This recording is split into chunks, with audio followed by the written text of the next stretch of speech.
डोशी मिरच्या वळका राखूला जाय रातनी पडता माझी रगुरसाठी पोळी खाय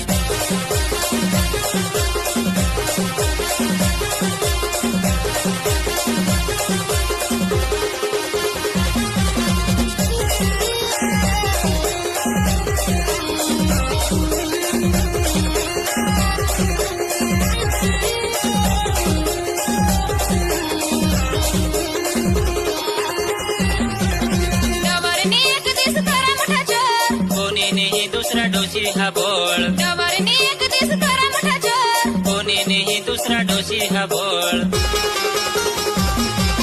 डोशीला सांगा तू कायशी करणेस डोशी सांग मानी मयनी बने डोशीला सांगा तू कायशी करणेस डोशी सांग मानी मयनी बने डबऱ्यामध्ये कटवा माडी मांडून जाय डपेला बोक्या रोज दिस पोतडी कोडी खाय आमने डोशी मिरच्या वळका राखून जाय रातनी पडता माझी रगुरसाठी पोळी खाय